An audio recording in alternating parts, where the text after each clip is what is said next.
Russ, it was a strange weekend in comic books. Oh, it was, Tom. We knew we'd be talking about Moon Knight, but who would have thought we'd be talking about a Walking Dead book? Another week, another list of the trending comics in the comic book marketplace. Hit the like, slap the subscribe. You know it's going to enter to win you a giveaway. And Russ, why don't you start them off at number 10? Number 10 on the list, Batman Beyond the White Knight, number 1. Sean Murphy moving the needle on this book. $12 average sales. We did see some higher, but do we think it's going to last? This right here is the debut of a new Robin who is working with Deathstroke and featured in Cameo for the first time in this issue. Now, this comic book is selling aggressively. Over 230 sales to be precise as of the day of this filming at the end of March. Now, late last week, Sean Murphy, the writer of this run, posted on his Instagram that he had notification that this book, the cover A, had been short printed, and this caused a little bit of a frenzy. People started looking for this book. People started pre-ordering them on eBay, and even now, after the book's been released, there still is a high demand for this book. This is pretty unusual. This is a member of the creative team that's making statements specifically for the collectible market, stating that, hey, this book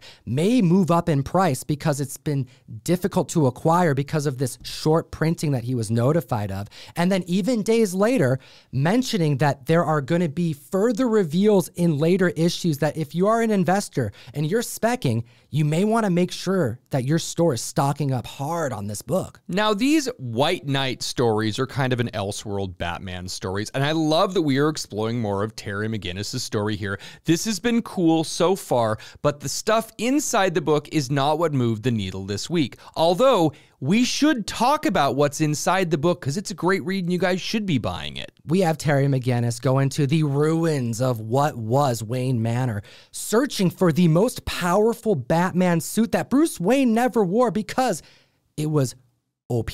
Overpowered is right, Tom. It has retractable claws, flexible armor, jets in his boots so he can fly, no cape at all whatsoever. This is an impressive bat suit. Bruce Wayne has to break out of prison. This is a suit that he never intended anyone to don. And in the pages of this book, we see Deathstroke and seemingly a protege, a female Robin, for the first time. So whether the print run was high or low, we know that there was a little bit of a confusion. And Sean Murphy even talked about going and talking to distribution about what they could do to get more of the first prints into the hands of the collectors.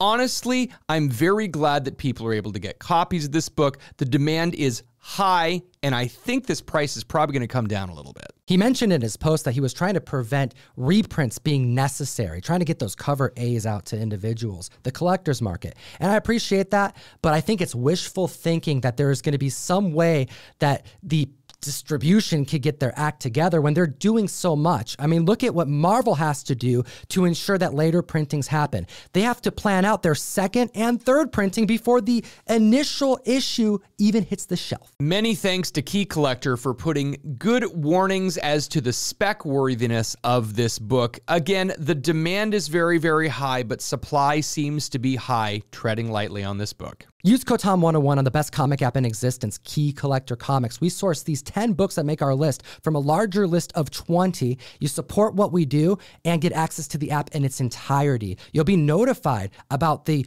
quick movement that's happening in the comic book marketplace, but also data and news such as this on Batman Beyond.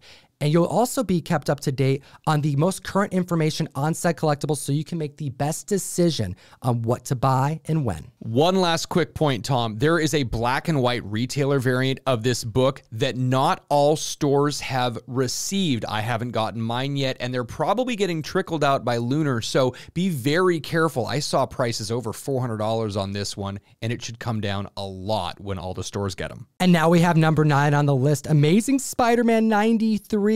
We got Patrick Gleason making it. The webhead variants were popular, and they've just added another to the roster. This is an awesome one. And if you remember all the way back at Amazing Spider-Man number 55, that was the first webhead variant that we talked about, multiple prints, multiple colors.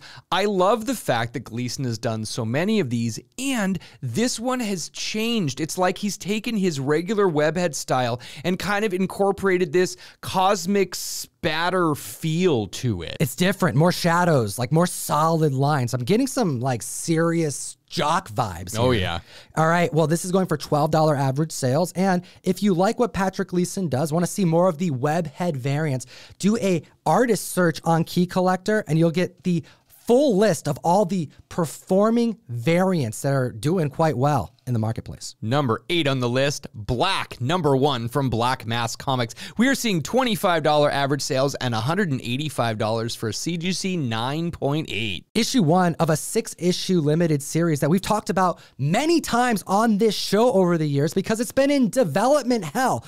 But until this week, because we have a writer and director attached. Gerard McMurray is tied to write and direct this, and you guys would know him as the director of The First Purge, and he got an opportunity to show off his horror chops in a Twilight Zone episode. An increase of copies sold of 867%, a story that follows a reality where only Black individuals are able to manifest their superpowers in the world. There are some great variant covers for this available. My favorite is the Ashley Woods 1 in 5 Harriet Tubman variant. We're seeing those sell for as little as $30, and it is a very scarce variant. The Jamal Engel variant, the second print, is going for $40 average sales, but the Tim Smith Game of Thrones themed cover is my favorite, going for $80 averages. This comic book came out in 2016, so it gives you an idea why Game of Thrones was a main focus. There were just over 12,000 copies of this book ordered by retailers, and the demand is very high. Number 7 on the list, Star Wars number 43. First appearance of Lando Calrissian in comic book. $65 average sales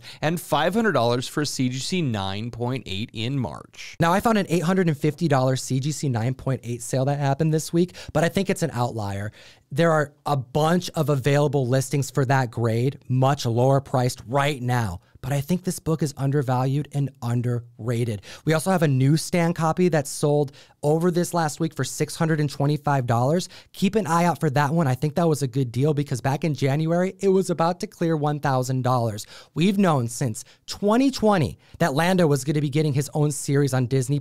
We see an increase of copies sold of 145% this week after Donald Glover, who portrayed Lando in the Han Solo movie, teased that he was going to be part of this series. We're going to get Childish Gambino back, baby. Number 6 on the list, Skybound X number 1. We are seeing $8 sales for issue number 1 of this 5-part series that celebrated the 10th anniversary of Skybound. Well, Walking Dead was part of that, and you know that Rick Grimes had a lot to do with Skybound X. This comic book is the first appearance in comics of a character called Clementine that was actually originally introduced in the 2012 Telltale video game, The Walking Dead. Now, this comic book went on the category Nick's Picks on Key Collector, highlighting an area of opportunity for spec because there was news that broke this year that Skybound was creating an imprint called Skybound Comet. This imprint's first graphic novel is going to be the Book of Clementine. This right here is proof that the Walking Dead world is not over. They're going to keep it going.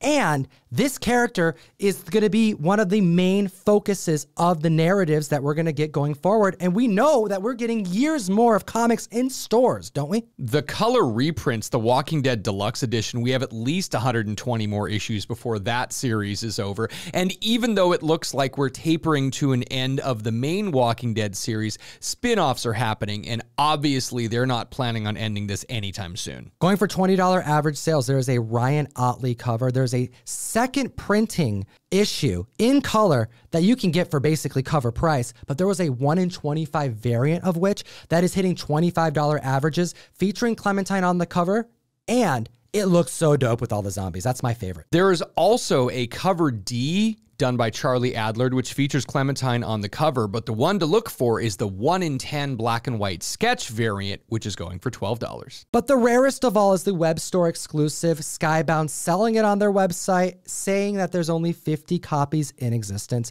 That is hitting an average sale of over $300. We have a repeat offender this week. Ooh. Number 5 on the list, Moon Knight. Number 2, the first appearance of Dr. Arthur Harrow. We are reporting $25 average sales and $251 for a CGC 9.8. Now, last week, this was on the list because of the anticipation for Moon Knight, and now it's on the list because Moon Knight has been released, and it's absolutely fantastic. The book made the list last week, and we're seeing an increase of copies sold of an additional 130%.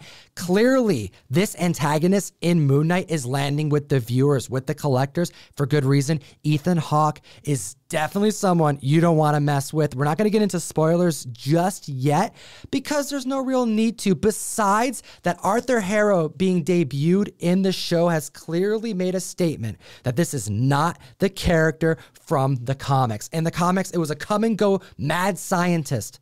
And in the show, he is more akin to a cult leader. And I am so excited for the next few episodes. This show is great. Comic fam, if you want to support what we do, make sure you click the link down below and subscribe to the Mystery Mail Call. This month, Something is Killing the Children, number 21. Dude, put that in your hands, my brother. They came in. We have Peach Momoko, Erica Slaughter, 2 different versions going out at random, not both. ComicTown101.com to join the community. Join the April Mystery Mail Call, and at the list at number 4, I almost don't believe it, but it looks like it's happening. We have Nova number 1. But from 2013, $12 average sales, $190 for a CGC 9.8. This is a newer Nova book, and we've been hearing from Kevin Feige for a lot of years now that Nova is coming. Could it finally be that time? I almost don't believe it, Russ. I mean, when Kevin Feige first mentioned that Nova was on the drawing board for the early phases of the MCU, this book went nuts. And then nothing happened for a year. He said something again, then nothing happened again for like a couple years, and he said something again, and the books just did this every time he said something. But now we have a writer and director seemingly confirmed by Deadline. A 450% increase in copies sold this week on the first solo series of Nova featuring Sam Alexander. It's also the first appearance of his parents and his sister. This book was hitting above $200 back in January, seeing 9/8 land below it after a writer and director get attached to a character that people have been waiting to see on the screen.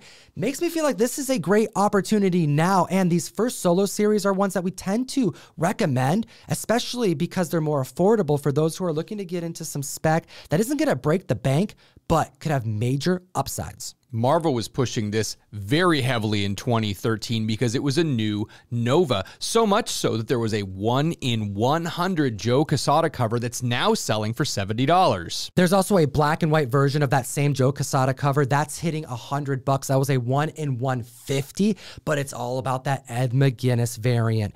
Back in 2013, there was a Comics Pro exclusive, a retailer variant that went out, only said to be 400 made, and that book is so underpriced, average sales hitting $115. Now, we don't know whether this will be a movie or a show, but we do know that Sabir Prasada has been tied to it as the new writer, and he's been writing the new Moon Knight, so if you're a fan of that, you should be looking forward to Nova.